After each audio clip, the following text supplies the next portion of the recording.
Hello and welcome to The Briefing, your afternoon fix of all the latest political news, debate and analysis. I'm Arlene Foster and here's what's coming up over the next hour. We can get the latest from Downing Street as the situation for the Prime Minister has gone from bad to worse as several key aides have resigned. Plus, yesterday the First Minister of Northern Ireland resigned over the Northern Ireland Protocol. We get reaction from the leader of the DUP, Sir Jeffrey Donaldson. And is Trump going to be back in the White House? We speak to a Republican candidate who doesn't support him in his quest for re-election. All that is to come, but first it's the news with Rhiannon Jones.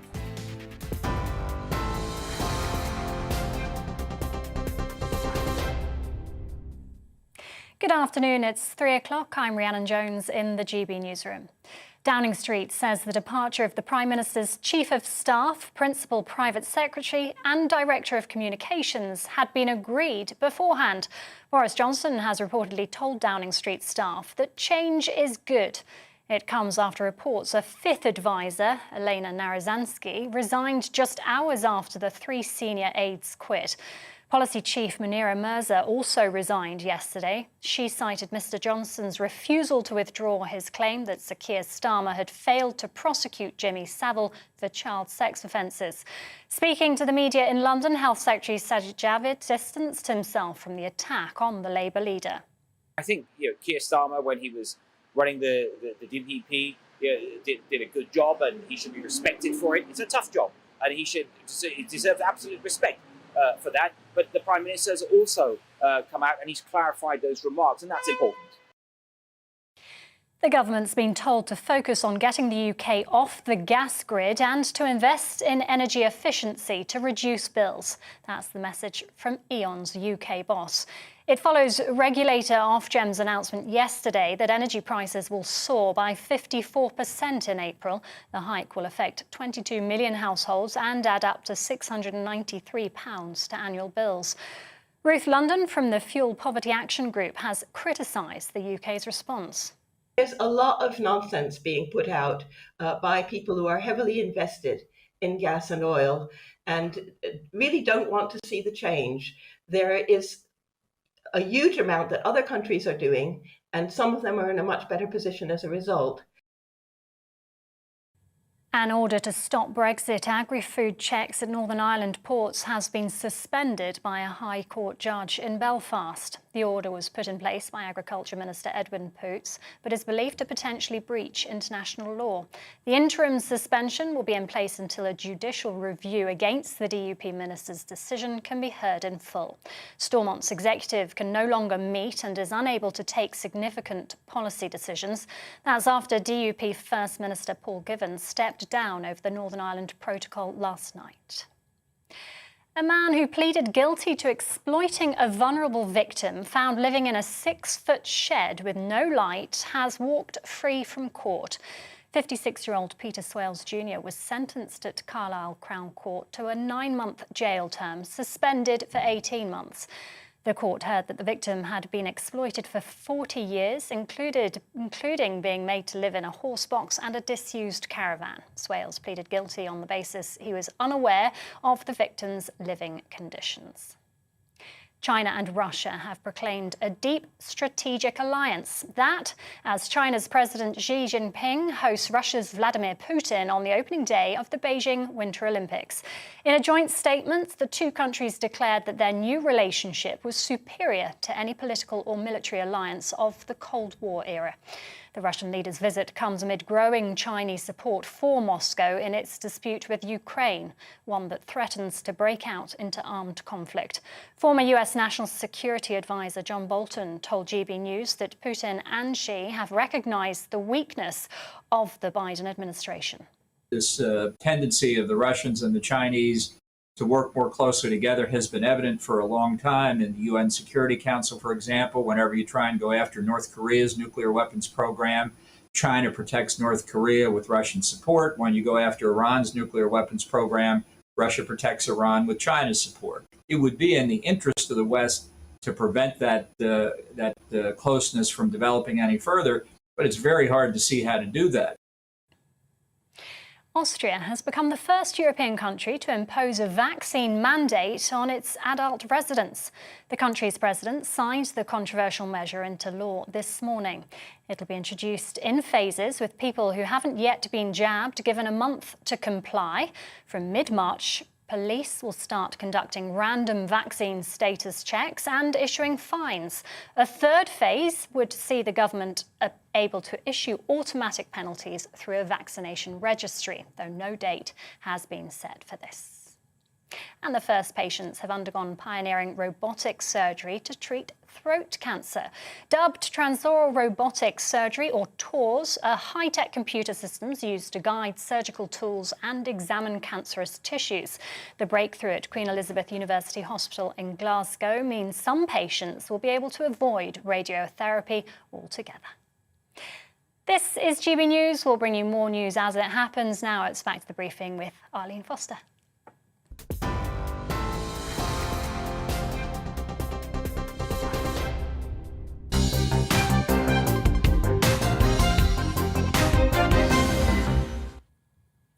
Welcome to the show.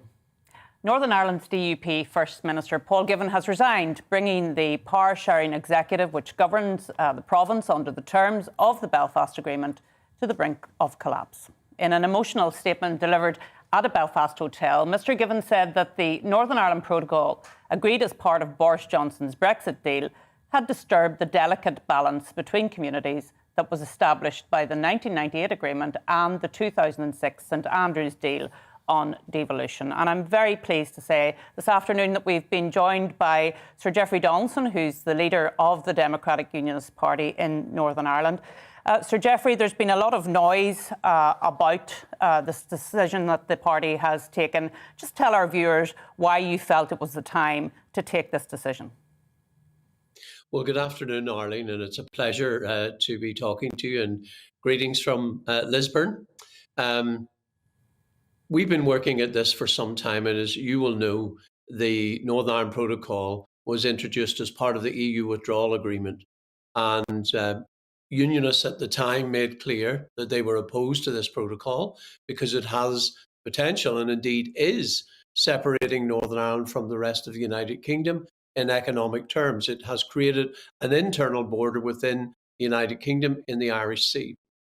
When I was elected leader of the DUP, I made clear that it was a priority for me to restore Northern Ireland's place within the UK internal market. And back in September, I warned the government that unless they were prepared to honour commitments they had made in the agreement to re-establish power sharing in Northern Ireland, that was to restore Northern Ireland's place within the UK internal market, then I would act, that it was not sustainable for unionist ministers to remain in an executive, in a government, where they were being required to implement measures imposed by the European Union, laws imposed by the European Union, without the people of Northern Ireland having any say, and which were separating us from the rest of our own country.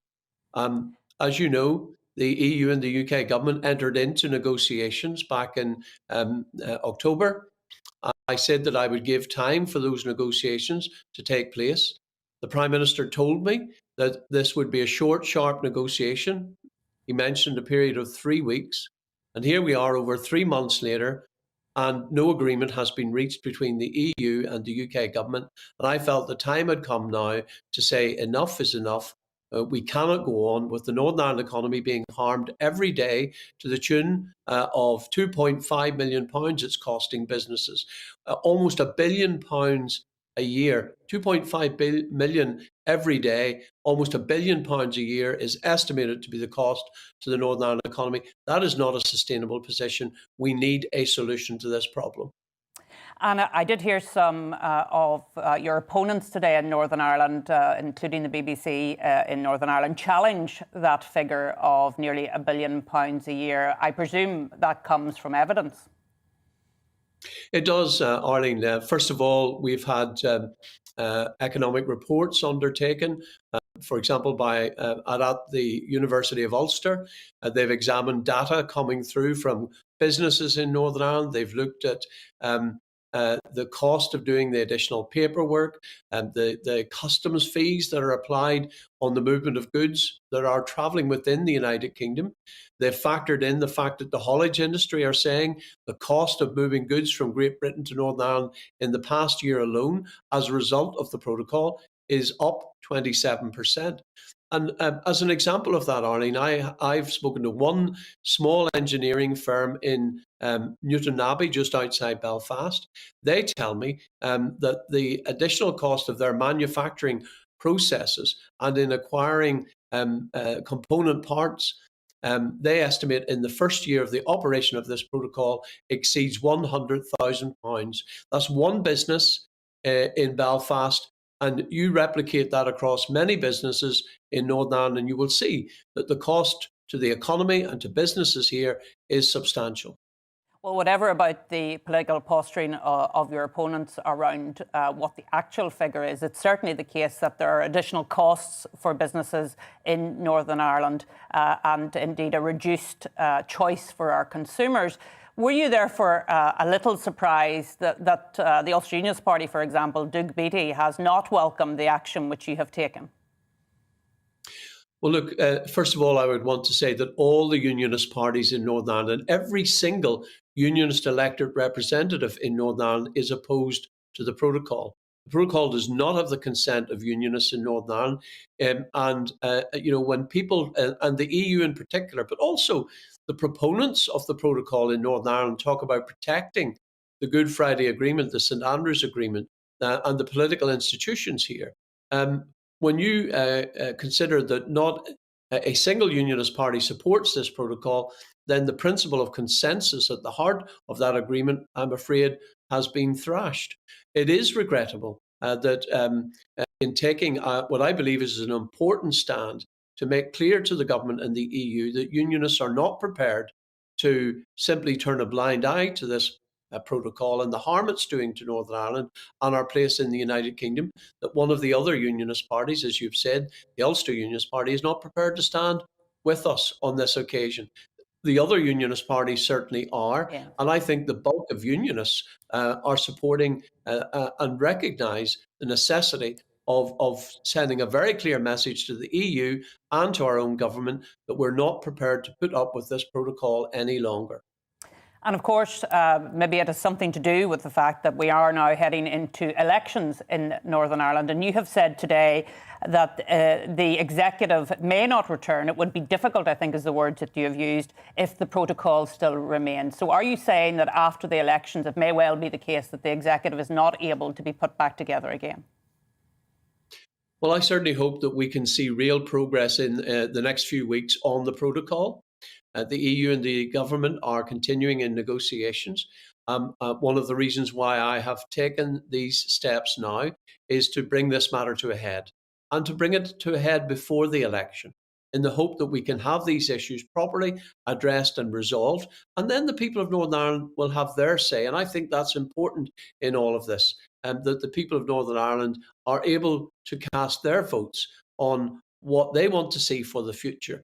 But to be clear, if the protocol issues are not properly addressed and resolved before the election, then we will not be entering an executive in Northern Ireland until these matters have been properly dealt with. This is about creating political stability in Northern Ireland. It is about restoring fairness. It is about protecting Northern Ireland's place within the internal market of the United Kingdom, consistent with the agreements that have been reached between all of the parties in Northern Ireland and the government. So we want the government to honour their commitment. We want the Prime Minister to step up and with Liz Truss to secure agreement with the EU to remove the Irish Sea border, or to take unilateral action by triggering Article 16, which is allowed for within the protocol, and to resolve these issues. This is an internal UK matter. It's about removing a border that has been created in the middle of the United Kingdom. That is not acceptable.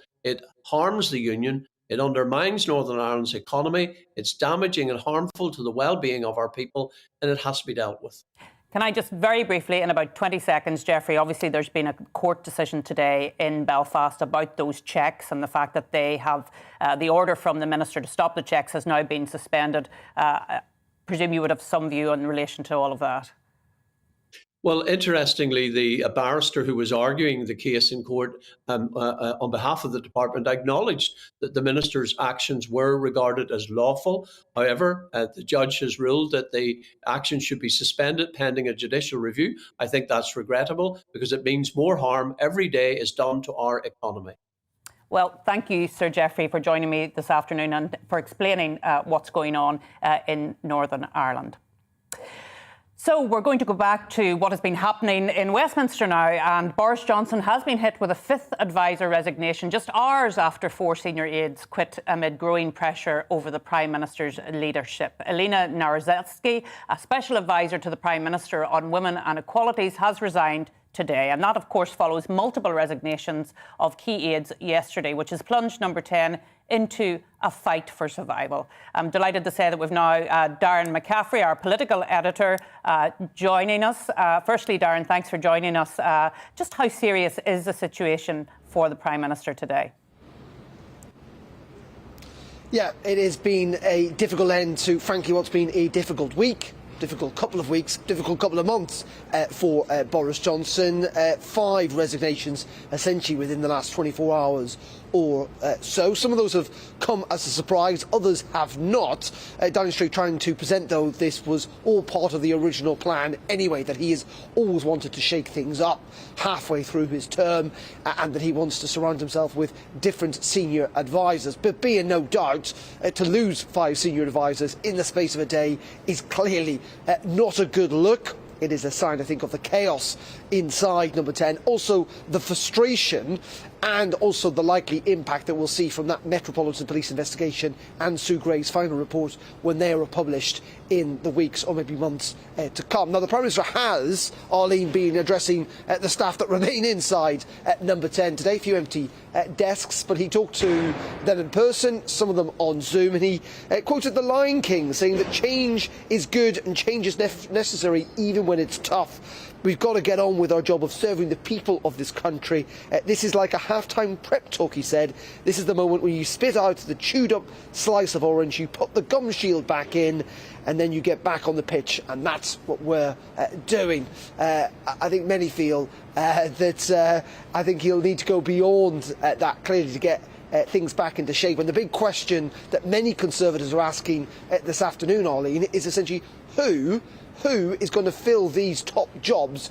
Can he get some big hitters to come and join him inside Number 10? So it seems, Darren, we've gone from Peppa Pig to the Lion King to some rugby metaphors as well. But he did have some good news in Southend West today. We've learned that the election that was fought in the wake of Sir David Amos's murder has been secured by Anna Firth. Surely that should give him some good news today. Yeah, of course. I mean, it was uncontested, so the Conservatives were always going to win there. Turnout was very dismal, but you'd probably expect that in a by-election when, frankly, there isn't much of a choice. But you're right, you know, a Conservative returned after, of course, he and the Conservative Party lost 2 by-elections last year. I think the crucial thing now is kind of how this all plays out, the changes within Number 10, as I say, about who he can get into these posts, whether that satisfies some Conservative MPs. Interestingly, as well today, Arlene, we heard from Sajid Javid, the Health Secretary, who somewhat distanced himself, like Rishi Sunak, the Chancellor, did yesterday, from those comments that Boris Johnson made around Jimmy Savile and Keir Starmer that led, of course, to the resignation of his head of policy inside Number 10. And it's this constant, I suppose, kind of waiting game to a large degree that's proving really disruptive. Not just the resignations, but you know, these letters that are still trickling in to the 1922 committee from Conservative MPs wanting to spark a leadership race. There is no sign that actually MPs are rowing back on that. And also, as I say, that waiting game on those 2 investigations. And in the end, that means that the entire distraction on all of this, and frankly, the position of Boris Johnson as Prime Minister himself remains incredibly up in the air.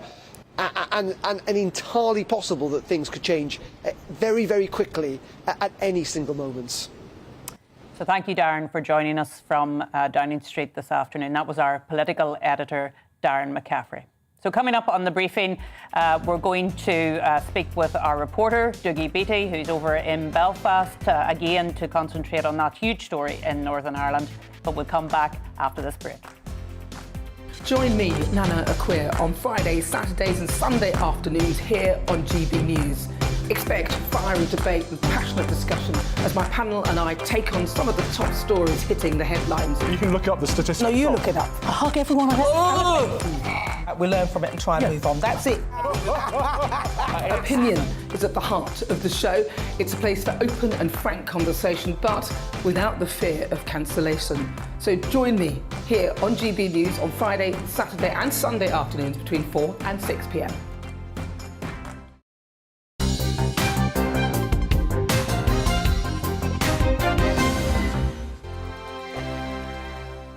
GB News is the UK's home of discussion and debate From all perspectives. To stay up to date on the latest stories, Make sure that you subscribe to the GB News channel right here on YouTube. You can watch us live 24/7 across the whole world. You can also check out exclusive content and catch up on previous episodes of your favourite shows.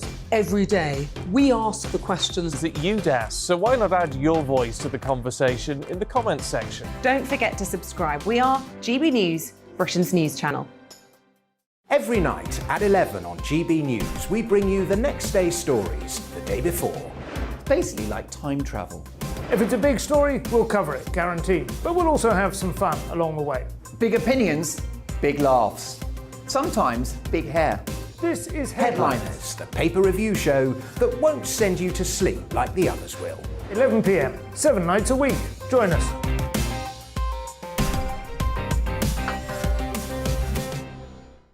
Hello there, I'm Eamon Holmes. And I'm Isabel Webster. And we hope you can join us for Breakfast with Eamon. And Isabel. You make me laugh out loud, belly laugh. Is that important first thing in the morning? Yeah, absolutely. And there's me trying to be deadly serious. News is a serious business. Yeah, I have to rein you in sometimes. Well, it doesn't stop us laughing at it. It doesn't stop us having an opinion on what's going on. Yeah. And it certainly will not stop us reflecting what you think. Weekdays from 6 to 9:30 on GB News. I'm Dan Wootton. Join me Monday to Thursday from 9 to 11 for the feistiest and most fun news debate on TV, where free speech reigns. I'll bring you a sharp take on the day's biggest stories, bombshell newsmaker interviews, and A-list guests. And I guarantee you, no spin, no bias, no censorship, and no reason to go to bed. That's Dan Wootton Tonight, Monday to Thursdays from 9 on GB News. My name's Tom Harwood, and every weekday we bring you The Briefing live from 9:30 a.m. The stories, analysis and live debate that you need to hear. Quite right, Tom, of course. Was this something that had been considered at all? Difficult to answer. Gas-guzzling helicopters circling. Noise is being made here. Joe Biden walking out. Thank you very much for joining us. Don't miss it. The Briefing with me, Tom Harwood, Monday to Friday, 9:30 a.m. on GB News. Join me, Gloria De Piero, Monday to Thursday at noon for The Briefing. We go to the parts of Parliament that you won't see elsewhere. Plus, there's exclusive interviews with MPs from all parties. But quite often, they paper over the real truth. Why does a working class lad like you join the Tories? That's a good question. Don't miss it. Monday to Thursdays at noon on GB News.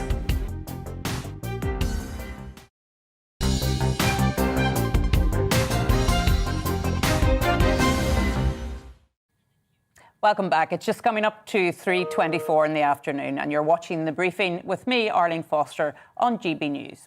So just at the beginning of the programme, we spoke with the leader of the Democratic Unionist Party, Sir Jeffrey Donaldson, about the political situation in Northern Ireland and how it's unfolding. GB News' Northern Ireland reporter, Dougie Beattie, has sent us this report. Our institutions are being tested once again, and the delicate balance created by the Belfast and St Andrews agreements has been impacted by the agreement made by the United Kingdom government and the European Union, which created the Northern Ireland Protocol. The consent principle is a cornerstone of the Belfast Agreement, and it is my earnest desire that all sections of the community will soon be able to give consent to the restoration of a fully functioning executive through a resolution to the issues that have regrettably brought us to this point. The words of a First Minister as he resigns, effectively bringing down the Northern Ireland government. Boris Johnson's oven-ready deal to get Brexit done left Northern Ireland inside the EU while still being part of the UK, but having to obey EU legislation of which it has no democratic input. I'm not in this to do easy stuff. Fair enough. Right, good answer. It's true though. See you later. Yes. See you later, Brian. Yes. Foreign Secretary Liz Truss visited last week to try and calm the waters and assure all that a deal was possible. Northern Ireland's unionist community have been very angry over the movement of goods and lack of consent, but most of all, they feel their voices are not being heard. The Agriculture Minister, Edwin Poots, took matters into his own hands and stopped the checks on British goods in Northern Irish ports. Last week I produced a paper for the Executive for consideration concerning the implementation of the protocol. That paper was not tabled for the agenda. Since then I have taken legal advice in relation to my position from Senior Counsel. Earlier today I received that legal advice. It stated that there is presently no executive approval for SPS checks. The implementation of SPS checks requires executive approval, and that a decision to initiate or continue such checks could not be validly taken in the absence of executive approval. The advice concluded that I can direct the checks to cease in the absence of executive approval.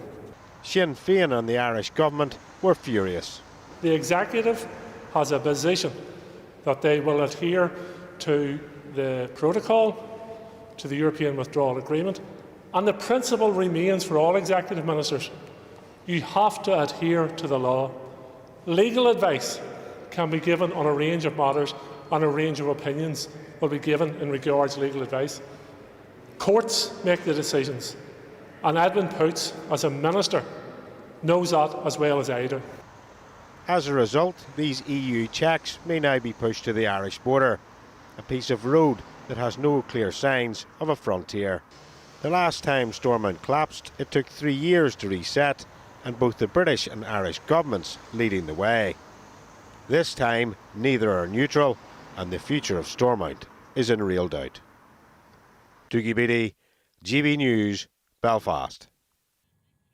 And we can speak to Dougie, who's now live in Carryduff for us this afternoon.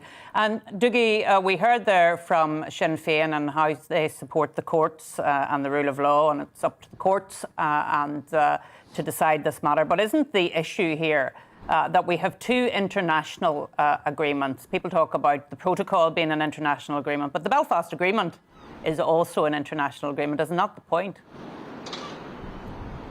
It's exactly the point, and back in October, one of the co-signatories of that, the PUP, that represented loyalist paramilitaries, withdrew their support for the Good Friday Agreement. That's a very dangerous thing to happen, a very sinister thing to happen, and it is. You can see why that is, because it's not what they signed up for. The principle of consent is no longer in there. Now, Sinn Féin, the Alliance Party, the SDLP, are all basically refusing to look at this problem of consent. The very fact that John O'Dowd there from Sinn Féin has said about court action, that decides things. Well, that's a difficult thing for democracy. And this afternoon, my phone has been red hot from those in the loyalist and unionist backgrounds who are so frustrated. I mean, they are saying to me, how come Sinn Féin and their ministers, in fact the leader of their party, Mary Lou MacDonald from Dublin, took part in a funeral in Northern Ireland that could well have breached many laws on COVID regulations in the height of a pandemic, and not one court action. And as they see it, the minister puts in place to stop checks in Irish ports, and within 1 day it is in the courts and there's a judicial review. I don't agree with what they're saying, but I can't argue with their logic. Well, in terms of the court case, of course, the judge in Belfast has only suspended the operation of the minister's direction, and it will be heard in full at the judicial review. I thought it was interesting in your piece, Dougie, to hear Liz Truss when she was up on the Shankill Road meeting community leaders there, that she said, and I don't know whether it was able to be picked up, "I'm not in this to do easy stuff," was her answer to one of the community leaders there. Surely this isn't easy stuff now for the United Kingdom government. They need to act because they are the sovereign government. They are the people who make the decisions in relation to the protocol. And just today they've had another meeting, Liz Truss, Maroš Šefčovič, and instead of the joint statement that we seen last week, there's been separate statements. Do you think there's anything to read into that? I think there's a lot going on here more than Northern Ireland. I think what's happening in the Ukraine probably is playing very well for Liz Truss, and also what's going on inside the Conservative Party. I think she might come out of this looking quite well if she plays the game well with the EU. But I'm looking at this from a political point of view, and you would think to yourself, if she can't get a deal now, she will never ever get a deal. Indeed, that seems to be the case. Dougie, thank you for joining us from Carryduff this afternoon. So that's Dougie Beattie, our GB News reporter in Northern Ireland. So let's get the latest news now and the news headlines from Rhiannon Jones.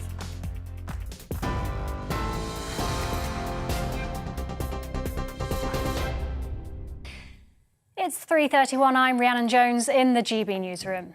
Conservative MP for Newcastle-under-Lyme has become the 12th known MP to submit a letter of no confidence in the Prime Minister. In a letter to Sir Graham Brady, Aaron Bell states he struggled to reconcile assurances Boris Johnson gave to him around the findings of Sue Gray's report. He said the events held in Number 10 breached trust and make his position untenable. Downing Street says the departure of the Prime Minister's Chief of Staff, Principal Private Secretary and Director of Communications had been agreed beforehand. Boris Johnson has reportedly told Downing Street staff that change is good. It comes after reports that a fifth advisor, Elena Narizanski, resigned just hours after the three senior aides quit. That's as well as Policy Chief Munira Mirza. An order to stop Brexit agri-food checks at Northern Ireland ports has been suspended by a High Court judge in Belfast. The order was put in place by Agriculture Minister Edwin Poots, but is believed to potentially breach international law. The interim suspension will be in place until a judicial review can be heard in full.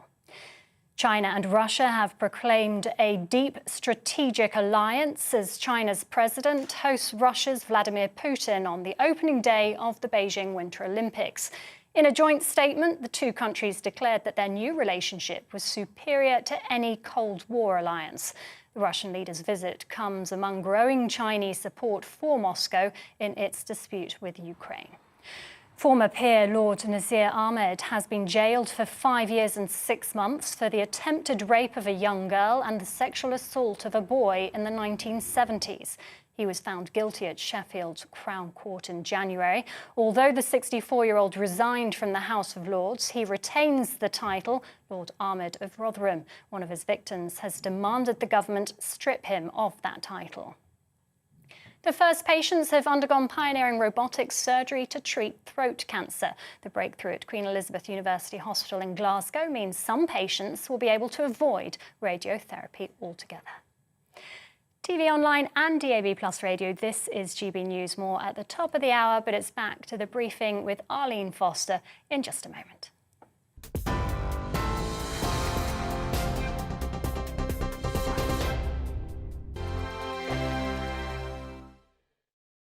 GB News is the UK's home of discussion and debate from all perspectives. To stay up to date on the latest stories, make sure that you subscribe to the GB News channel right here on YouTube. You can watch us live 24/7 across the whole world. You can also check out exclusive content and catch up on previous episodes of your favourite shows.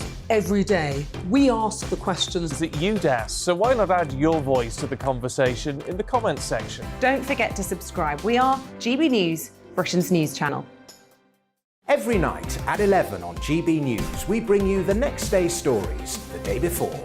Basically like time travel. If it's a big story, we'll cover it, guaranteed. But we'll also have some fun along the way. Big opinions, big laughs. Sometimes big hair. This is Headliners, the paper review show that won't send you to sleep like the others will. 11 p.m, 7 nights a week. Join us.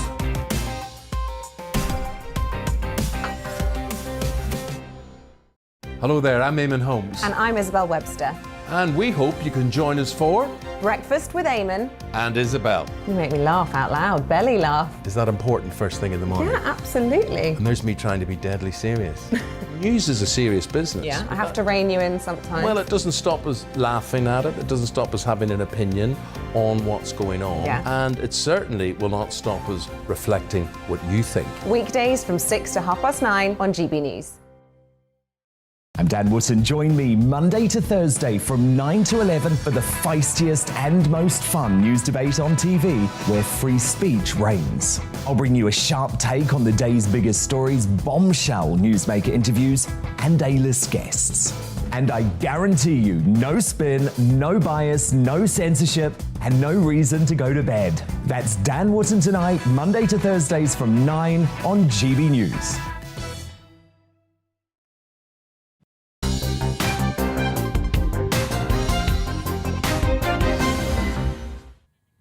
Welcome back. It's 3:36 in the afternoon. You're watching The Briefing with me, Arlene Foster, on GB News.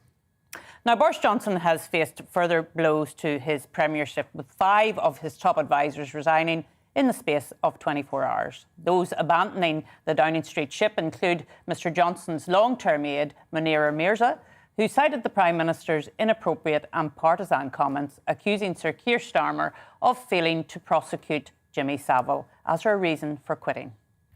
I'm delighted to say now that we are going to have a panel to discuss these issues and the biggest political stories of the week. We have the former advisor to Tony Blair, John McTernan, and political commentator and reporter Georgia Gilholy. You're both very welcome to the show. And we've just heard on the news there, actually, that another MP, Aaron Bell, has put in his letter, Georgia, to the 1922 committee. He's not really a surprise given his comments on Monday, is he, though? No, absolutely. He expressed, obviously, some very passionate remarks on Monday, talking about sort of his own family experiencing COVID and deaths in his family, I believe, during that period of obviously the lockdowns. And he sort of touched on, the hypocrisy of the parties, etc. So, in this case, it was probably only a matter of time before he submitted a letter. But I guess it is just sort of another brick in the wall, if that's the right phrase, for Boris Johnson in this situation right now. Another brick in the face. What do you make of it, John? Another letter goes in, and of course all of those resignations that we had over this past 24 hours. So I think the damaging resignation was his director of policy, because she attacked him directly for bringing a far-right smear from the edges of the internet into the House of Commons. And in that way, it was a very traditional conservative approach. It was saying a conservative MP, a conservative prime minister, shouldn't act like a member of the EDL. And I think that was a very damaging one, and probably it rocked the party. I think that you could see the backbenchers were not happy with the way the Prime Minister used this and then defended it. The ministers weren't happy. So I think that was very damaging. I think the reorganisation number 10 had been trailed. People were going to go. They're hard to replace. It's hard to find a good chief of staff. I've been a chief of staff a couple of times. It's a really demanding role. Yeah. And I think this Aaron Bell letter is the drip, drip, drip gives you a sense of feeling of authority ebbing away. It may not. They may regroup, but you just feel like getting close to a contest now.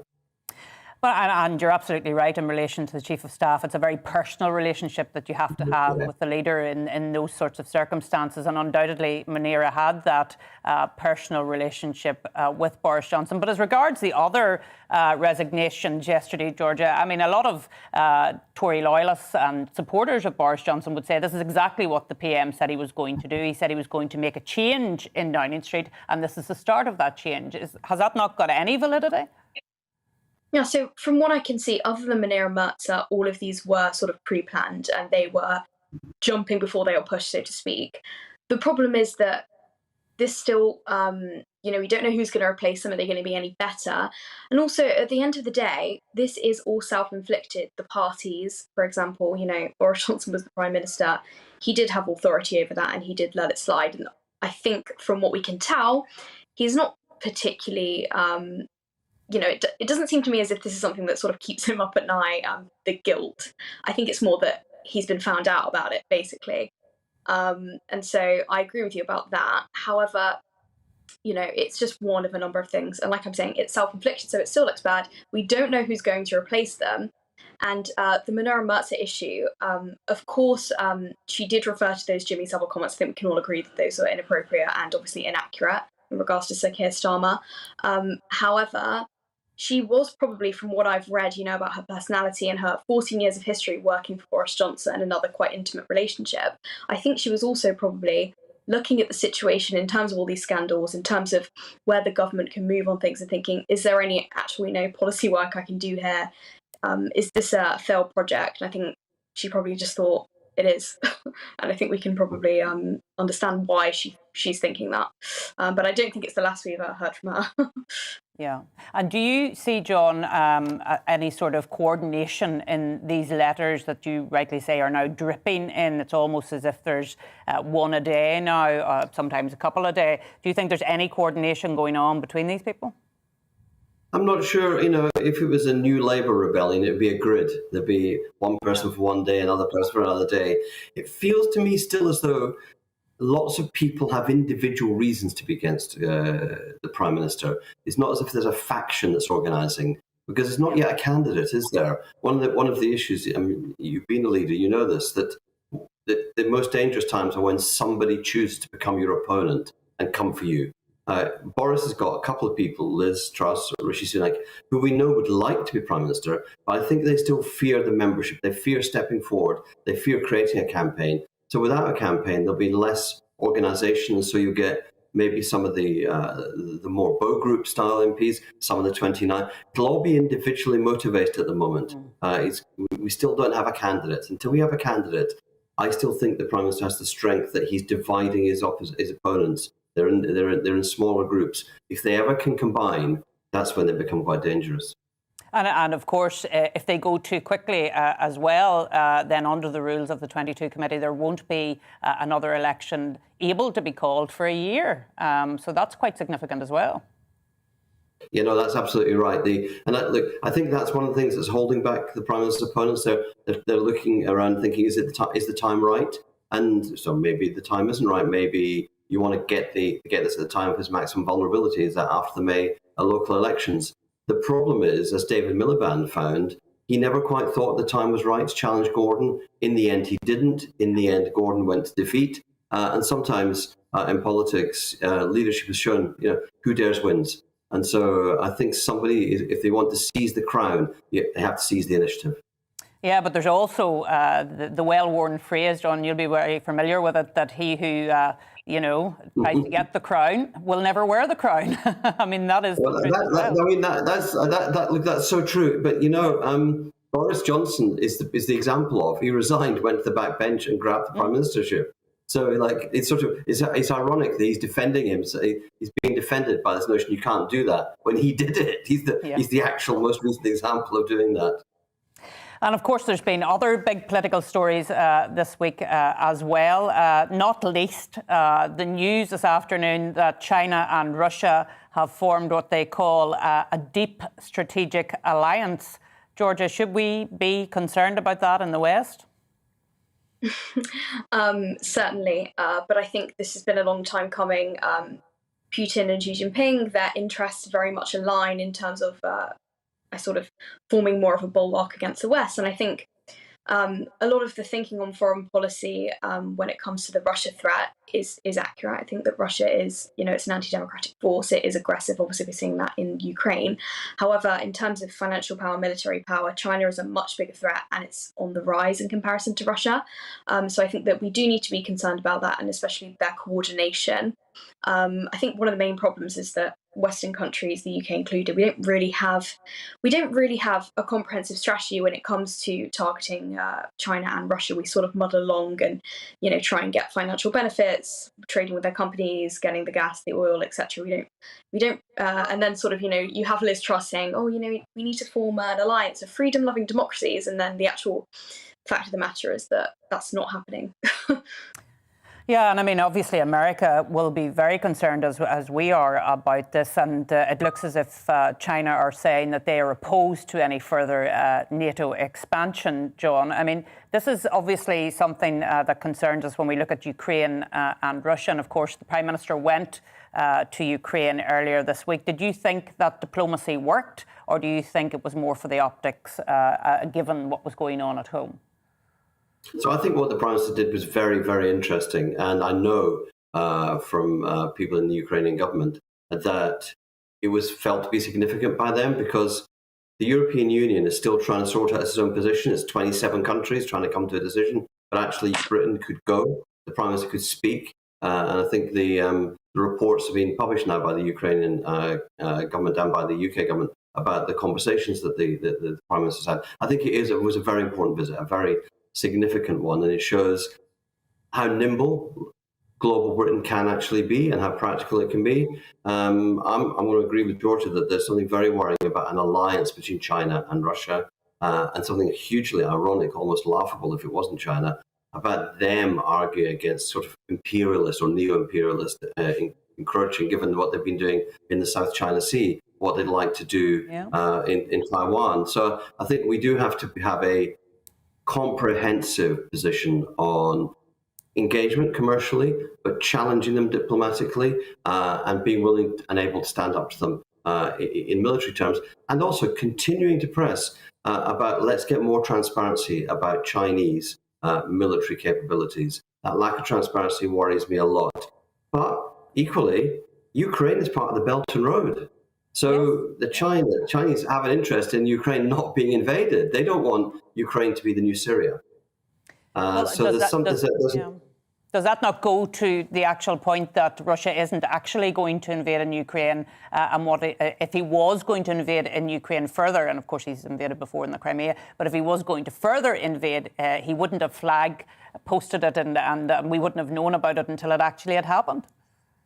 Look, I think there's one thing that Putin's achieved already, which is he's probably completely frozen any realistic expansion of NATO. Yeah. It doesn't matter what NATO says, there won't be expansion of NATO. And he's economically crippling Ukraine, really because the uncertainty and the risk has massively raised their bonds, the price they have to pay for bonds. So it's really hard for them to borrow in the international markets, which then means it's hard for the government to do the improvements to Ukraine, which the public wants. So you're destabilizing the European leaning government. And so in a sense, he's got all he wants. The question is, he's got the same scale of forces around Ukraine as America put around Iraq before the Iraq War. So it's an invasion force. What happens to him internally in Russia if he pulls them back? Now, if he marches his troops to the top of the hill and marches them back down, what does it do to his internal authority? Because Putin has got to manage his own country. It's not a democracy, but the people do have a voice. And so those issues, I think, are around as well. And so look, I would love there to be no conflict. It feels, certainly from my foreign policy contacts, it feels as though everybody believes that we're now in the risky month with as the ground freezes during February. This is the moment you either act or you don't act. But equally, Putin could keep his troops there for a year.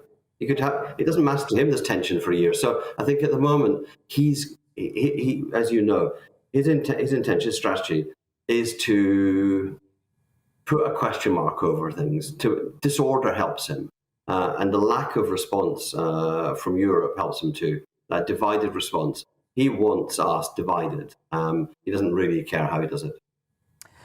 Well, unfortunately, John and Georgia, we've run out of time, but I'm quite sure we'll be coming back to all of these issues again. So thanks for joining me on the show this afternoon. Thanks.